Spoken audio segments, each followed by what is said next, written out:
Welcome to Moments with Marianne.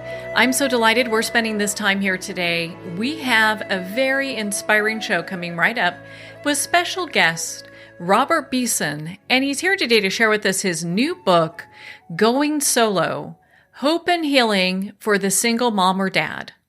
Now, Robert was one of Christian music's top recording label executives, and he suddenly became a single parent. He felt overwhelmed and alone. He ultimately found support from other single parents and learned that we are stronger together. In 2017, he walked away from a lucrative music industry career in order to use his experiences to create a national platform that supports single parents and help those single families thrive. So let's welcome to the show, Robert Beeson. Thank you. It's great to be here. What a pleasure it is to have you here. And my goodness, what a book. Going Solo, goodness, I'm sure, it's flying off the shelves. I'm sure people are just holding on to this book because it provides so much hope. Well, thank you. Yeah, I spent 8.5 years as a single dad, and I realized that there weren't a whole lot of resources out there for us single parents to learn how to cope with, the things in life. And so I spent the 8.5 years kind of taking notes and just writing things that I observed, the things that I learned, not everything that I did the right way, a lot of things I did the wrong way that I want to help other people go avoid this path, and because I really wanted to create somewhat of a guidebook to go through this solo season, because what I learned in that season was that not only is it something that, with good practices you can get through and actually survive it and come out on the other side, but it's actually a real opportunity to encounter a depth to life that I hadn't had before. And so I wanted this to kind of be a guidebook. When you go to another country, you want to read something from somebody that's been there, and that's what I'm hoping this is, and I think it's why it's resonating with so many people. Well, why don't you share your story a little bit with us? Because I know you talk about it in your book, and it's, yeah. I think it's good for people to hear, because a lot of times when we think about solo parenting or someone who's a solo parent, most people don't even realize that there are a lot of men that are put in that position. Yeah, there are, and increasingly so. The statistics about men that have experienced walk-away lives that just kind of leave the scene is actually growing, unfortunately. And my story was, I was a single. I was a married man. I was in the music industry and had some very fortunate success, and there were problems in our marriage, but we did our best. At least I thought, to try to fix the things that we were dealing with.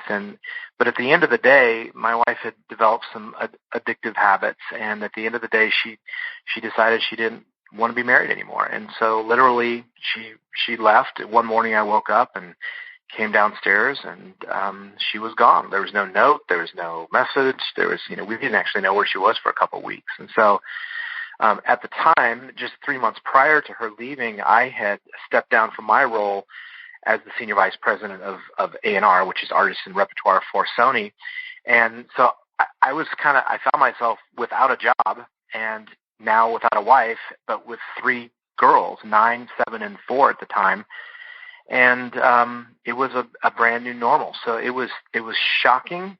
And that's the thing about divorce, is even though that there's problems, I kind of compare it to what it must be like to be a woman and be pregnant. You have the sonogram that you can show people, and you can see the signs of life inside your belly, but it doesn't compare to the gravity of the moment that you're holding your child. I think it's the same with divorce, as though even though there's a lot of suspicion and a lot of drama and a lot of problems, when that moment actually comes where there's a new normal, it's very, very a difficult day, a difficult season to face. And I certainly encountered that, because not only are you having to take care of your kids at this point, you're having to try to walk through your own healing process. And so it's a very complicated thing. And with 34% of U.S. homes being single-parent homes, it's the thing that I feel really called to try to help is these single-parent homes. They call them single parents, and I think it's become almost another norm in our society, just like,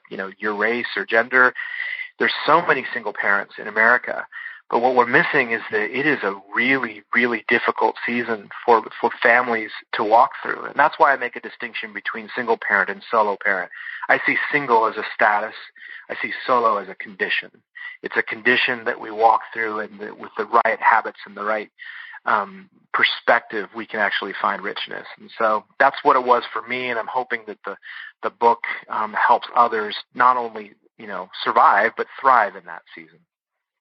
It must have been so incredibly difficult with 3 little girls, especially at those ages, where you're, trying to navigate, like, what do I do with these, with these little girls? Because it's so different, when you're going to work and you come home and you have playtime and stuff. But when you're 24/7 taking care of them, it's a whole different thing. It is. And, for the next 8.5 years, that their mom was in their lives, like, just very little bit. She had supervised visitation, so it was full time, parenting 3 girls, and it's the best of times and the worst of times. It was incredibly difficult, but the bonds that I have with my daughter now are just like unbreakable. And so in some ways, I'm grateful for the season because it not only transformed me, but it definitely connected my girls and I together in a way that probably wouldn't have been if we hadn't had to walk through that season. What do you think are some of the things that kind of saved your sanity during that time? Because, I'm sure you're probably overworked, extremely exhausted. You're now covering 2 roles. What were some of the things that kind of just kept you grounded? Well, there's a few principles, and I write about them extensively in the book, but I will have to say, like, the 2 primary ones that come to mind is the idea of pause. And to me, that looked like meditation. So often, as single parents, we have so many balls that we're juggling in the air, and it's inevitable that one gets dropped, and usually the one that gets dropped is the one with me written on it. And so self-care is vital. And what that looked like to me was I was deliberate every day to put myself in what I called timeout. I would just go to make sure the girls were taken care of, and watching a video or doing their homework, and I would just say, okay, Dad's putting himself in timeout. I'd go in my room. I would literally lay on the floor, because if I laid on the bed, I'd probably fall asleep. I would lay on the floor, and I would just try to listen to my breathing and calm my spirit down and try to center myself and just breathe and just meditate. And, from a spiritual perspective, I really found connection with God in that time. And I think what happened as a result of quieting my mind and pushing pause on the day, it helped me get a sense of calm, which enabled me to go back out and engage with my girls. If you don't spend time collecting yourself, centering yourself, meditating, whatever you want to call it, but just time out, it's very easy to get swept away with the overwhelming nature of single parenting. And then the other thing was my second kind of principle would be the idea of perspective. To believe, I'm a strong believer that you'll get whatever you look for. So if you're looking for things to be really discouraged about, you're going to find it. If you try to find things to be grateful for and thankful for, you'll find those too. And so I just believed with all my heart, even when it didn't feel like it sometimes, I would choose to believe that there was a bigger story that was being written here, and there was more to everything that was going on in a positive way. And so to try to shift my perspective from what the immediate crisis or the immediate challenge or the immediate job, or responsibility I had to do, get that done, but also realize, like, I'm not stuck here. I'm moving through this season. There's a big picture to all of this. I may not see it, but I've got to trust that there is, and I'm just going to live into that rather than be controlled by the circumstance. And kind of in my book, I call it the difference between the condition that we're in and and the constant that exists, which is that there's a big picture to everything and that everything works together for good. And so I just chose to believe and focus and change my perspective to believe that there was good that was going to come out of this situation, and just move towards that. Something in your book you talked about, which I was a little surprised about, but I could understand once reading it. You talk about, like, how solo parents, they encounter this guilt. And I'd love for you to talk a little bit about that, because I think a lot of times, unless you've walked in those shoes, you really have no idea what that's all about. it's crazy, being a single parent. You have a lot of time to yourself, when everyone goes to bed. That can be the sometimes the most depressing time because you're all alone. There's no one to bounce ideas off of. And so what you're left with is kind of these voices in your head that, a lot of times you self-analyze and go, what if I would have done this right? And if maybe she would have stayed if I would have just done this. And if I hadn't lived such a indulgent life, maybe she wouldn't have, sought the comfort of drugs. And you could be your own worst enemy because you start plaguing your mind with these guilty feelings and the shame that really can cripple us because then that leads to more depression. And it's just, so getting released from the shame was a big deal to me. I felt really guilty about the way I had been living. From the outside, you couldn't look at my life and say, man, what a disaster of a father and husband.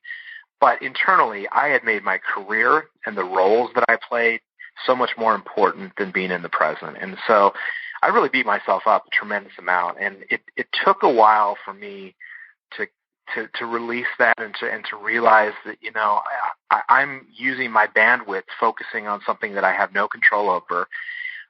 Instead of just learning the lessons that I'm not going to do that again. And so I'm going to continue to look into the future and refuse to get stuck in just kind of beating myself up because you're right. A lot of single parents, there is this side of shame. Let me put it this way. I didn't leave my wife left me. And so you could point the finger and say, see, she just abandoned her family. But I'll tell you, at night, or, sometimes during the day, but those voices would be, yeah, but there's a reason she left you. And so you start kind of pointing the finger back at yourself, and it can be crippling. So it's important to have a healthy understanding of, shame is very different than guilt. I love Brene Brown's, talking about guilt is something that you did. You feel guilt for something you did. Shame is the person that you are. And so shame has no place in our lives. And so you have to keep kind of working towards acknowledging if there's something you did wrong, accept responsibility from it as a lesson to move forward, and don't live in that and think that is who you are as a person. Such great advice because, we're not perfect. Things happen. Things go wrong. But it's how we, kind of come through these challenges that really define our character and who it is that we are. That's right, and I would add to that, just the process of divorce itself is one party trying to point out all the faults of the other party, and so there is no shortage of accusations floating around in the courtroom, or just even on, in conversations. And so, a very important thing for a single parent to do is to make sure that there's one or two touch points they can be reminded of who they are. And for me, it was my mom. She was a counselor, but more than that, she just reminded me of the good in me and acknowledged. I took responsibility for the stuff that I did that was not good. But it's important to have a sounding board that you intentionally can go to and say, I'm losing myself here. I'm feeling terrible about this. That can reinforce the good in you. So that is something that is critical for single parents to do, is to find that one person that is safe that can remind you of who you are. What great advice. Yeah, I was just astounded by the statistics that 1 in 3 U.S. households are parenting alone. I didn't even know that. That's such a high statistic. Yeah, it is. 34% total, according to the census, are single-parent homes. And, if you step back and go, wow, yeah, I guess I can say I know a lot of single parents. What we don't talk about, though, is what is happening from some of these single-parent homes. Some of the largest issues, social and economic issues that we're facing, like suicide and chemical dependency and homelessness, and a majority of those cases in the United States come from single-parent homes. Now, I'm not saying that it's a depressing thing, because we've had 2 of the last 4 presidents that have come from single-parent homes.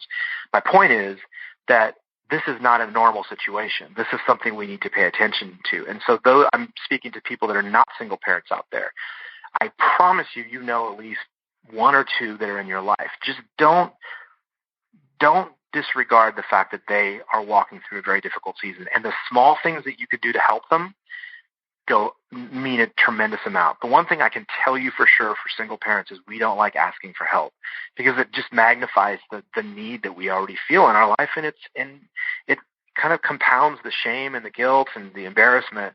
So I would just say to those that are not single parents, try to target in one or two single parents you know in your life and do everything you can to help them, whether it's carpool, I'm going to the grocery store, can I pick something up for you? And position it from a position of honor, like you're saying, I just admire so much what you're doing. Let me come alongside and help you, because I just think you're doing a fantastic job. I don't know if I could do the same thing. And so with what we're doing with our society is trying to not only help single parents, but also mobilize churches and communities and neighbors to reach out and to help this 34% of our U.S. households that really need help. Well, and what great advice is that? Because when we look also, again, we've got some other alarming statistics when we look at suicide rates among single parents. That's horrible. It's like 63%. Yeah. 63% of all suicides in the United States come from single-parent homes. That's just staggering to me. Yeah. And it speaks to the fact that, kids aren't two-parent homes are the way kids are supposed to be raised. And, when you take a half of the influence out of that equation, and then you add complexities of joint custody or, just all the complexities of divorce and even, some death, widows and widowers, it's no wonder that some of these statistics exist, because it's not the way we were supposed to be set up as families. And so we as a culture, we as a society need to do more to help these single parents, fill the gap. Isn't that the truth? You have this chapter in your book titled, I Need a Miracle. And it gives such great resources, but it also has some stories that it talks about. And we won't go into it because we want people to pick up their own copy of Going Solo. But just, you kind of break it down where people can start really thinking about just their life and, the new normal that they're dealing with, and, how to deal with their emotions. Yeah. It's important that you establish, new practices and new habits, and just to keep moving forward, that this is not a season where you're stuck. This is a season where, even though it's difficult and you need a miracle and you want to see that there's a bigger picture to everything, it can happen, but it does require some inertia. It does require continuing to move forward. And yeah, you're right. We talk about it a lot in the book, but it's an important perspective change. Well, and, so is there healing at the end of this rainbow for solo parents? Is it possible? Because I think a lot of times, I'm thinking of people that I know that are solo parents. It just feels like they're trudging along and they're, just going from one thing to another. It's not like they really have time to even think about their own personal healing or happiness. I say in the book, and I really believe this, that you have an opportunity. It's up to you to either you're going to define the season or the season is going to define you. And so if you are deliberate about what you're doing in the season, yes, there is an amazing end to this rainbow. And it starts with a really clear understanding of who you are and your identity and your value, which sets you up for success in so many areas, whether it be relationships or just leadership of your kids as a parent. For me, that's what was transformational. In life, we get so caught up in the roles that we play, author, father, executive, radio host, and it's just those start becoming our identity.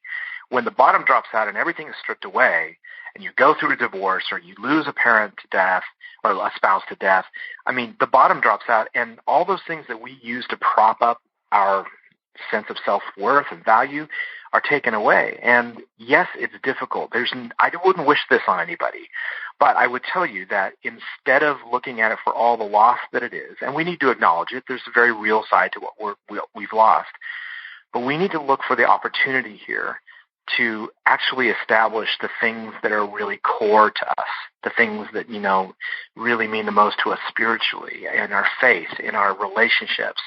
and who our real friends are, not as a result of something that you do or the way you're perceived to, what you bring to the table, but more about who you are. And that's what happened to me. And I will tell you that I'm now married again, and I've been married for 4 years, and walking into the new relationship, having spent 8.5 years on my own, being a single dad, but being deliberate in the season, has set me up for an amazing relationship. The relationship that I'm in now, my marriage, isn't about trying to fix the damage that was done. The damage that was done by divorce, I had to reconcile and resolve a bunch of those things before I was ready to get into another relationship. And once I did that work, and once I was deliberate about the season, it just absolutely set me up to have a very rich relationship now. And, I'm so grateful for the things that have come together for me. And I know that can happen for so many other people. But it starts with not trying to run from the brokenness that we experience, but actually embracing the brokenness as a path to really understanding peace and joy and all those things that we yearn for in life, but sometimes elude us. So yes, there's absolutely a fantastic end to this story. Well, I think that is such a great thing to hear, because I feel like not just from reading your book, because I think your book offers a lot of hope that there could be a different life, but from the people that I know, and I've been kind of contemplating this before our time here today, it's just how this affects people in such a way that their happiness is impacted. So for those that don't feel like they have support, I've actually heard you talk about how the church is a place, and we have communities and friends and what have you, but also how the church is a place where people, can get that support. And I'd love for you to expand on that a little bit. So one of the things that I think is unfortunate is that sometimes churches don't feel like they can embrace divorced people because they'll be perceived as condoning divorce. And I certainly encountered that. I didn't feel like I fit in a church. In fact, I didn't feel like I fit in anywhere. And we have the Solo Parent Society, I've heard a lot of stories, and it's a common one among single parents is where do I belong? And so what we've done with our nonprofit is created resources for churches and communities to start support groups. It's not teaching and fixing single parents. It's about bringing single parents together so they can process through life together, learn from each other, best practices, helpful habits and stuff. And so the transformation that we've seen has been absolutely remarkable. We started a support group at my church about 18 months ago, and it was at capacity within the first week. And we never mentioned it from the pulpit. But it showed the great need. And so, we've been doing that for a while. We created formats for other people to do that in their churches or in their neighborhoods or communities. And we're now in 13 states with these support groups, and we haven't actually formally advertised it. And so we as a society, we do three things. We provide opportunities for people to build communities. We provide resources with my podcast and ebooks that we put out and that kind of thing. And then we offer relief and support for the real needs that single parents are going through. Because I think the biggest thing is we want single parents to know they belong in our society. They belong we want them to contribute, and we want to feed into them as well. So I think it's just a matter of taking those steps to not just do the tangible needs like mowing someone's yard or picking up groceries, but also what can we do to foster an environment where single parents can come together? And that's what we've tried to do with Solo Parent Society, and it's just been amazing to watch that grow. Well, I think you've done such a phenomenal job with that because, there is that stigma that, as you were talking about, and I've seen that too, where it's you've been divorced and you're not quite okay here, but single parents and people who are, going solo, they really have, they really need that community. They need people to be on their side helping them. Yeah, exactly. And it's not about let's step in and save the day and fix single parents. It's about letting them know they're loved and they belong and we're here for them and they can process at their own speed. And that's what we're trying to, I strongly believe that churches care about single parents. I'm not saying that they don't. I'm just saying I don't think they know how to reach them.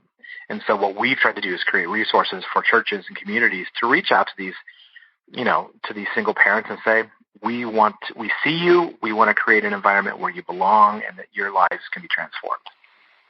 I can imagine you have a waiting list of churches that want you to come and not only present at their church, but to start helping them with the resources that they need so they can set up their own support groups there. It's that there's no waiting list. We do have a lot. I mean, there's people, but we've spent a lot of time being deliberate about these, building these kits for people to just, they order an introductory kit, they read my book, they read the materials, know what this is about, and then we coach each one through, like, this is how you launch, this is how we launch, this is what what happens, and they're up and running. There's no expertise required. It is so simple, and I think that's the secret sauce is not overthinking this. It's really about bringing people together and letting them process through life together. And so we don't want any kind of barrier step in the way from communities reaching out to single parents. And so while it's growing very, very fast, we are not on a waiting list. Actually, we are able to pull triggers immediately and get kits out to people and it's been crazy watching how fast this is growing. Oh, that's good to know, because anyone listening to this can get in touch with their church. They can ask that this be implemented where they go, and it's easy for them to get in touch with you. And they do that on your website, right? Correct. SoloParentSociety.com has all the information about what we do. There's a section about groups, the resources that we offer, obviously a place to tax-deductible donations, but it's all the information that you could need or want is on our website, SoloParentSociety.com. Well, one of the things I found very interesting on your website is the book. You have a free ebook on ways to reduce single-parent stress. I think everyone's downloading that if they have, kids or not. Yeah. Well, we've had a tremendous response to that. We are putting out free ebooks once a quarter. It's called the Single Parent Holiday Thrive Guide, to help single parents know how to get through the holidays. And because it's not only just get through it, but to actually make it a very meaningful season. Well, that is perfect. I mean, my goodness. Go ahead and download that. And before we go, I'd love for you to share a little bit about your show, because I know you have a show as well, and it's really popular for very good reasons. So why don't you share a little bit of that with us? So we have a podcast that comes out once a week. It's called the Solo Parent Society Show, and every once or twice a month we have a guest. I interview an expert in the field with things that single parents deal with the most, like co-parenting or stress reduction and that kind of thing. And then on the other weeks we have what's called the Real Quick Show. So we have the interviews once or twice a month, and then all the other ones, there's just these 5-minute sessions, which we've compiled the things that we have learned, the things that we have heard from other experts, and we just give a quick 5-minute show. Because that's the thing, single parents don't have a lot of time. And so we want to be able to make this as accessible as possible. And so on the Real Quick Show, today I think the one has to do with what's wrong with me? I'm missing my ex.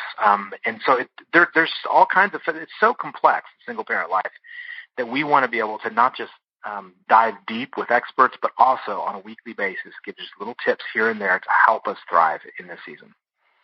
Well, you have so much great advice. Robert, thank you so much for taking the time to be on the show with us here today. Oh, thank you. It was so wonderful talking to you. I appreciate you making time. Well, thank you, Robert. It's been such a joy to spend this time with you, and of course to talk about your new book, Going Solo, Hope and Healing for the Single Mom or Dad. Again, Going Solo is available at Amazon and Barnes & Noble. And of course, check out their website, soloparentsociety.com. Well, we're at the end of our time today. I would like to thank everyone for tuning in. You're listening to Moments with Marianne. And remember, make every moment count.